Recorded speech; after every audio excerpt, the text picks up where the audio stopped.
صبح صبح چائے کی دکان پہ میرا دوست میرے پاس بیٹھا، مجھے سلام کیا۔ اس کی آنکھوں میں آنسو تھے۔ میرا ہاتھ پکڑا، روتے ہوئے بولا، فارس، میں آج خود کو بہت چھوٹا محسوس کر رہا ہوں۔ میں حیران تھا۔ اس کی کمر پہ تھپکی دی، ارے ایسا کیا ہو گیا شیر کو؟ وہ مجھ سے نظریں نہ ملا رہا تھا، پھر زور زور سے رونے لگا۔ سب لوگ اس کی طرف دیکھنے لگے۔ میں نے اس کو چپ کروایا، ارے پاگل، سب دیکھ رہے ہیں۔ وہ میرے سینے سے لگ گیا، روتے ہوئے بولا، فارس، بہنیں ایسی کیوں ہوتی ہیں؟ میں سوچ میں گم، کیا ہو گیا تم کو؟ ایسا کیوں بول رہے ہو؟ کہنے لگا، فارس، پتہ ہے، بہن کی شادی کو 6 سال ہو گئے، میں کبھی اس کے گھر نہیں گیا۔ عید، شب بارات، کبھی بھی نہیں گیا۔ ابو یا امی جاتے ہیں۔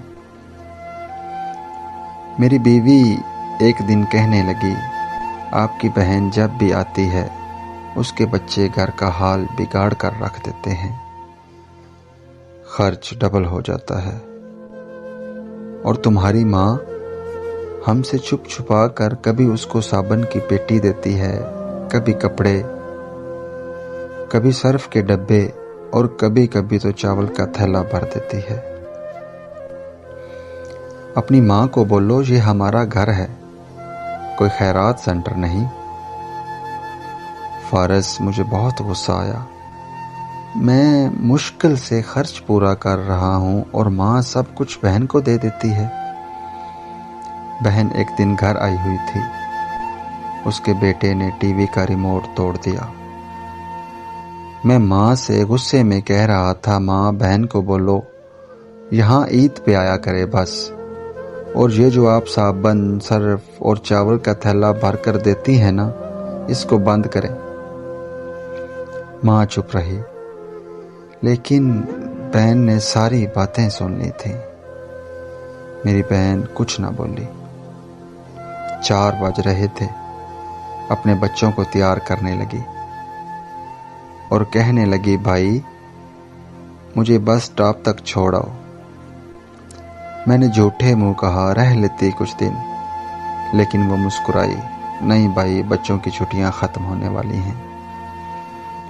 پھر جب ہم دونوں بھائیوں میں زمین کا بٹوارا ہو رہا تھا تو میں نے صاف انکار کیا، بھائی، میں اپنی زمین سے بہن کو حصہ نہیں دوں گا۔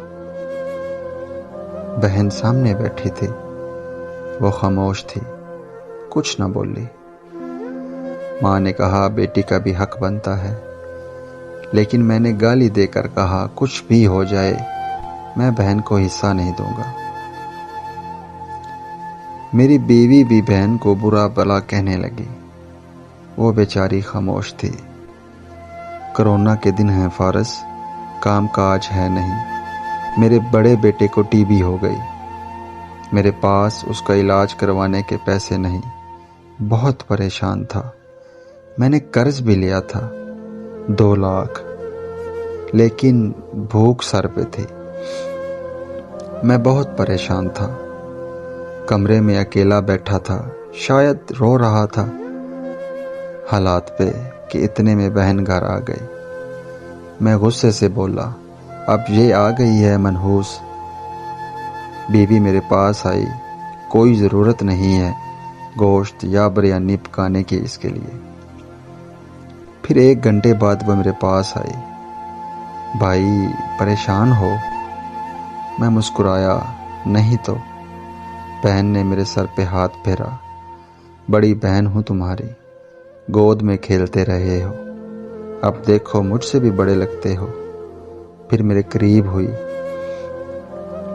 اپنے پرس سے سونے کے کنگن نکالے، میرے ہاتھ میں رکھے، آہستہ سے بولی، پاگل، تو ایویں ہی پریشان ہوتا ہے۔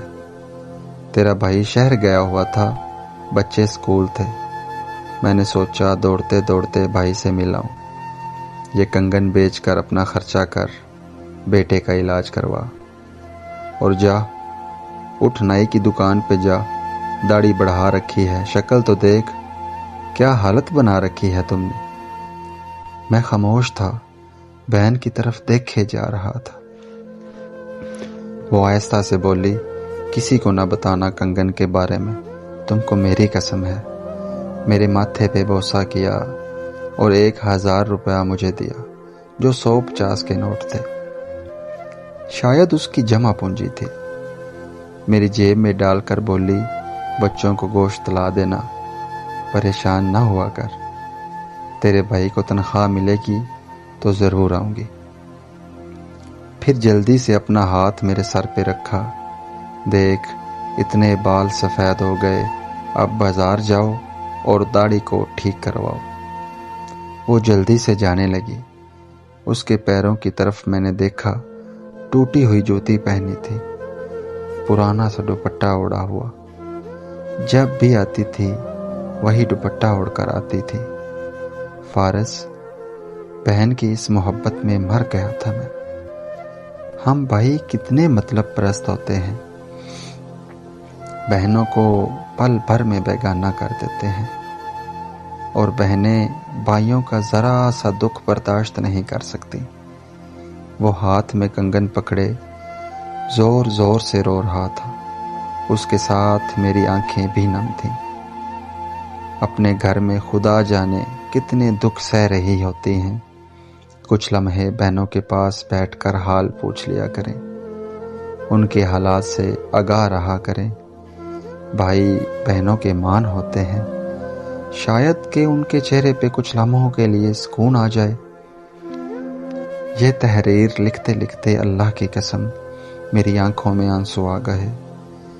بہت دکھ بھری داستاں ہے، بس اللہ سب کی بہنوں کی جھولی خوشیوں سے بھر دے، آمین۔